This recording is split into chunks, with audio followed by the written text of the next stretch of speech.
তো ভিউয়ার্স, এখন আমরা দেখব ক্লাস 7-এর যে বিজ্ঞানী অ্যাসাইনমেন্ট দিয়েছে পঞ্চম সপ্তাহের সেই অ্যাসাইনমেন্টের উত্তর। ঠিক আছে, তো অ্যাসাইনমেন্ট যেটা দিছে সেই প্রশ্নটা আমাদের স্ক্রিনে দেখতে পাচ্ছ তোমরা। এই প্রশ্নটা আমাদের সলভ করতে হবে, যেখানে একটা সৃজনশীল প্রশ্ন দিছে এবং একটা সংক্ষিপ্ত প্রশ্ন দিছে। তো আমরা এই প্রশ্নের সময় ব্যয় না করে আমরা সরাসরি উত্তরে চলে যাই। তো চলো আমরা সরাসরি উত্তরে চলে যাই। তো এই যেটা দেখতে পাচ্ছ তোমরা, এই হলো সপ্তম শ্রেণীর অ্যাসাইনমেন্ট নাম্বার 3, যেটা হলো বিজ্ঞানের।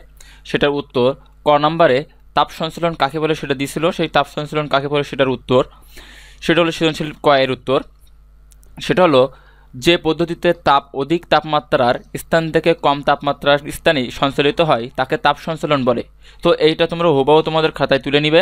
ঠিক আছে, তো এইটা হলো তোমাদের সেই সৃজনশীলের ক দাগের উত্তর, এইটুকু।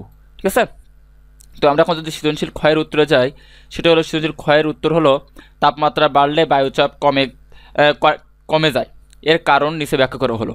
তো এটা একটা উদাহরণমূলক প্রশ্ন। তার উত্তর আমরা নিচে আস্তে আস্তে দেখি। যে বায়ুমণ্ডলে কোনো বদ্ধ পাত্র নয়, একটি খোলা। আচ্ছা, দাড়ি তাপ পেলে বায়ু হালকা হয়ে উপরে উঠে যায়, দাড়ি ফলে বায়ুর ঘনত্ব কমে যায় ও বায়ুচাপ কমে যায়। তাই কোনো স্থানে তাপমাত্রা বেড়ে গেলে বায়ুচাপ, এটা বায়ুচাপ হবে। ঠিক আছে, রস্যকার হয়ে গেছে একটি, এটা হবে বায়ু চাপ।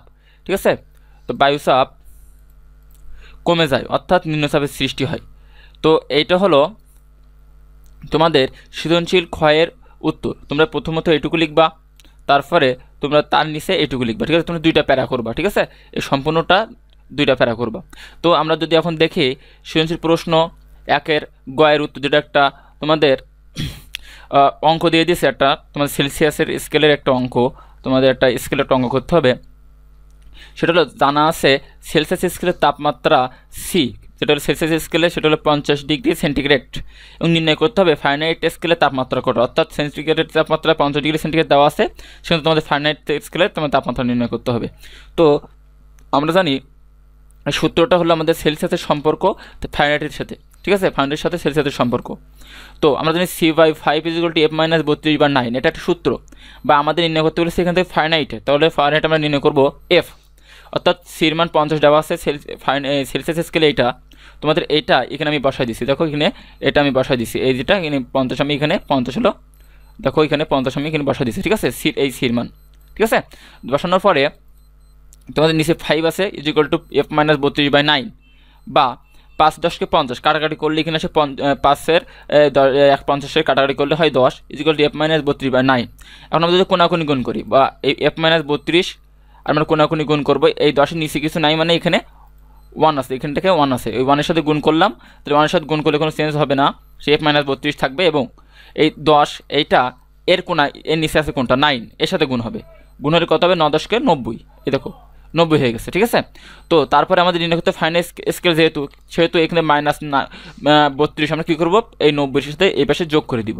ঠিক আছে, মাইনাস এইবারে চিহ্ন পরিবর্তন হয়ে যায়, সমান সমান এবারে আসলে। ঠিক আছে, তো 90 + 32 অর্থাৎ আমাদের মোট যোগফল হয়েছে ফারেনহাইট স্কেলে 122 ফারেনহাইট। ঠিক আছে, 122 ডিগ্রি ফারেনহাইট। তো অর্থাৎ এইটা হলো আমাদের গয়ের উত্তর। তোমরা একবার দেখো, এখান থেকে শুরু করবা গ নাম্বার, কিন্তু শুরু করার পরে তোমাদের এই শেষ। ঠিক আছে, এই হলো ফুল গয়ের উত্তর। আমি একবার দেখো, এখান থেকে শুরু, এখান থেকে শুরু। ঠিক আছে, এখান থেকে শুরু করে এখান থেকে এই শেষ।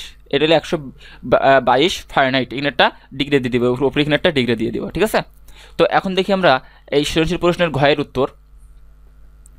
1 নম্বর প্রশ্নের ঘয়ের উত্তর, উদ্দীপক হতে লৌহদণ্ডটির মধ্য দিয়ে পরিবহন পদ্ধতি তাপ সঞ্চালিত হয়েছে, নিম্নতা বিশ্লেষণ করা হলো। তো এইটা হলো তোমাদের ঘয়ে জানি আমরা 4টা পার্ট থাকে। একটা হলো জ্ঞানমূলক, একটা অনুধাবনমূলক, একটা প্রয়োগ এবং একটা উচ্চতর দক্ষতা। তো এখান থেকে এইটুকু হলো আমাদের জ্ঞানমূলক। ঠিক আছে, তারপরে তোমরা একটা এই ঘয় নম্বর এখান থেকে শুরু, এইটুকু হলো জ্ঞানমূলক গেল। যাওয়ার পরে এখান থেকে তোমরা একটা এখানে ছোটো করে একটা প্যারা করবা। প্যারা করার পরে এখান থেকে নিচের থেকে কঠিন পদার্থ থেকে লেখা শুরু করবো আবার। ঠিক আছে, তো কঠিন পদার্থের মাধ্যমে কণাগুলো স্থান পরিবর্তন না করে শুধুমাত্র স্পন্দনের মাধ্যমে এক অণু থেকে অন্য অণুর মধ্যে তাপ সঞ্চালিত হওয়ারকে তাপের পরিবহন পদ্ধতি বলে। দাড়ি তাপ পরিবহনের জন্য জড় মাধ্যমের প্রয়োজন। দাড়ি এই পদ্ধতিতে পদার্থের গরম অণুগুলো তাপ গ্রহণ করে নিজেদের অবস্থান থেকে স্পন্দিত হতে থাকে। দাঁড়িয়ে এই স্পন্দনের মাধ্যমে উত্তপ্ত অণুগুলো পার্শ্ববর্তী শীতল অণুগুলোকে তাপ সঞ্চালিত, এটা রস্যকার মুছে দিবা, ঠিক আছে, এটা রস্যকার হবে না, এটা রস্যকার দিবা না এখান থেকে, সঞ্চালিত করে যে মাধ্যমে অণুগুলো যত বেশি সুদৃঢ় সেখানে পরিবহন তত বেশি হয়ে থাকে। দাঁড়িয়ে কঠিন পদার্থের মধ্য দিয়ে তাপের পরিবহন সবচেয়ে, এটা রস্যকার কেটে দেবে, ঠিক আছে, এটা রস্যকার কেটে দেবে, এটা উঠে গেছে আমাদের মিস্টেক হয়ে, সবচেয়ে বেশি হয় দাঁড়িয়ে তরলে তার চেয়ে কম বায়বীয় পদার্থের অত্যন্ত কম এবং শূন্যস্থানে কোনো পরিবহন হয় না। দাঁড়িয়ে উদ্দীপকের লৌহদণ্ডটির এক প্রান্তে তাপ প্রয়োগ করায় এর গরম কণাগুলো দোল খেয়ে পাশের ঠান্ডা কণাগুলো তাপ দেয়, পাশের ঠান্ডা কণাগুলো তার পাশের ঠান্ডা কণাগুলোকে তাপ দেয়, ঠিক আছে। এখন এইভাবে এর কণাগুলো স্থান পরিবর্তন না করে শুধুমাত্র স্পন্দনের মাধ্যমে তাপকে গরম প্রান্ত হতেই শীতল প্রান্তে ছড়িয়ে দেয়, যা পরিবর্তন যা পরিবর্তন পদ্ধতির উদাহরণ। এটা হলো তোমাদের যে ঘদাগের প্রশ্নের উত্তর। তোমরা নিশ্চয়ই এই ঘদাটা 4টা প্যারা করবা, ঠিক আছে, কিন্তু ঘদাগ সূত্র এটুকুর প্রথম বলে একটা প্যারা দিবা, ঠিক আছে, এটা জ্ঞানমূলক। তারপর এখান থেকে তোমরা এখান থেকে এই পর্যন্ত এর ভিতরে তোমরা 2টা প্যারা করবা, ঠিক আছে, এটা 2টা প্যারা করবা এবং সর্বশেষ এটা তোমরা 3 নম্বর প্যারায় লিখবা। ওই প্রথম একটা আর ওই 2টা আর এই একটা হলো, এই মোট 4টা প্যারা তোমরা করবা, ঠিক আছে, তাহলে তোমাদের ঘদাগ সম্পূর্ণ হয়ে যাবে, ঠিক আছে। তো এখন আমরা যেটা দেখবো সেটা সংক্ষিপ্ত প্রশ্নটা নিচে দেওয়া আছে, সেটার উত্তর দেখবো আমরা, ঠিক আছে। তো সংক্ষিপ্ত প্রশ্ন যেটা দেওয়া আছে সেটা হলো, সংক্ষিপ্ত প্রশ্ন যেটা দেওয়া আছে তোমরা আরেকবার ঘদাগটা দেখো, এখান থেকে শুরু করবা, করার পরে এইটুকু দিবা হলো তোমাদের জ্ঞানমূলক। তারপর এখান থেকে শুরু করে এখান থেকে এইটুকু দেওয়া হলো অনুধাবনী, দেখো এখান থেকে এইটুকু দেওয়া হলো অনুধাবনী, ঠিক আছে, কিন্তু এইটুকু দেওয়া হলো অনুধাবনী। আর তোমরা সম্পূর্ণ খাতায় এটা কপি করে নিবা, ঠিক আছে, সম্পূর্ণ ভিডিওটা তোমরা পোস্ট করে পরে তোমরা খাতায় সবগুলো লিখে নিবা। আর এইটুকু দেওয়া হলো তোমাদের সর্বশেষ একটা প্যারা, ঠিক আছে। তাহলে এইটা তোমাদের ঘদাগ হয়ে গেল। এখন সংক্ষিপ্ত প্রশ্ন একটা দেওয়া আছে, সেটার উত্তর দেখো। সংক্ষিপ্ত প্রশ্নের উত্তর, গরম হ্যারিকেনে চিমনিতে ঠান্ডা পানি ঢাললে চিমনি ফেটে যায় কেন? কারণ এটা তোমাদের প্রথমত একটা সংক্ষিপ্ত প্রশ্ন, যেটা প্রশ্ন বলেছে সেটা। এবার নিচে একটা ছোটো করে এখানে একটা তোমরা এই জায়গাটা নিচে ফাঁকা রাখবা, এই জায়গাটা একটা ফাঁকা রাখবা, পরে নিচে লিখবা হ্যারিকেনের চিমনি কাঁচ দিয়ে তৈরি, দাঁড়িয়ে আর এই কাঁচ এখানে লিখবা তাপকুর পরিবাহী, এখানে লিখবা এখানটা শব্দটা লিখবা কুপরিবাহী পরিবাহক।